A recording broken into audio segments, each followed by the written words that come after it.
बे दतमा मंडल बीजेपी भारत उदांस्रि सान फालिनायजों लोगोसे बाहाय मोनसे प्रग्राम लादों बे जाहैबाय बीजेपी जयनिं बाहाय जों दिनै नुदों जे भारत सरकार आसाम सरकार जोंनि बीजेपी सरकार BTC आवबो बीजेपी जों UPP सरकार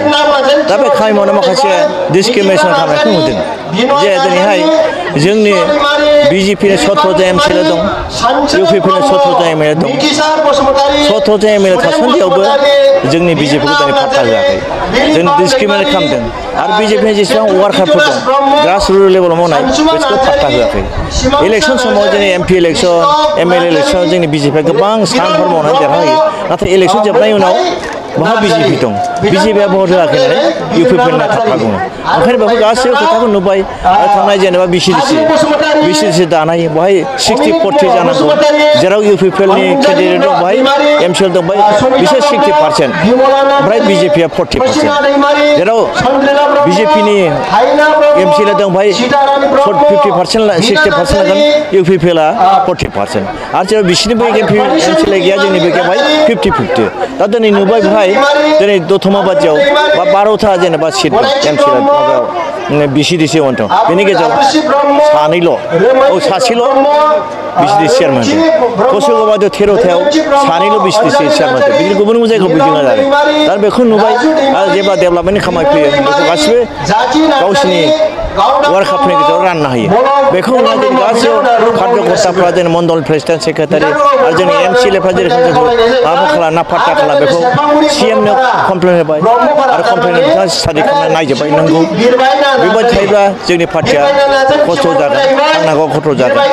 जेरावहाय 40टा सीटनि गेजेराव 30टानि ST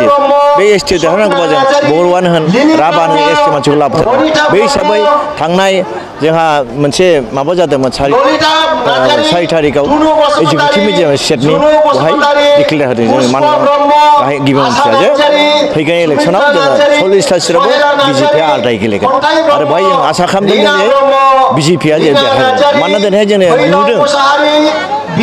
भटार स्ट्रेंथ हिसाबै जोंहा 65% जेनेरेल 35% ST होमबा ST आव जोंना BPF थाबाय UPP थाबाय BJP थाबाय रानगोन खिन्थु जेनेरेल सीटआव 65आव माखासे थांगोन 50% थागोन देरहानाया BJP देरहागोन ओंखायनो जों दिनैहाय आसा खालामदों बे फैगोन इलेक्सनाव जों आलदायै गेलेनानै जों देरहागोन आरो दिनै बे जयनिं खालामबाय दिनै 1197 जन BPF नि मानसिफोर आरो गुबुन मोनसे भलान्टियार फर्सनि मानसि माखासे गोदो थानाय बिसोर जयेन खालामबाय सार जोङो नुनो मोनो जे BJP दोलोआवहाय सुबुंफोर जयेन जानायखौ जों नुनो मोनो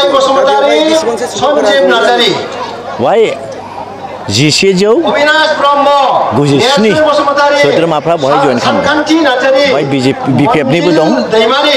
माखासे आगोलनि एबसुनि एक्स भलान्टियार फर्सनि मानसिफोर एक्स वार्कारफोर आरो गुबुन गुबुन दोलनि मानसिफोर दिनै बहाय जयेन खालामदों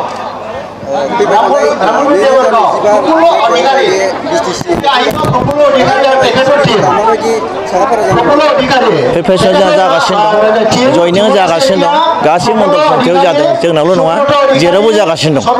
आरो बिदिनो बे आगष्ट सेप्तेम्बर मासाव गासैबो जयनिं खामानिखौ कमप्लिट खालामबाय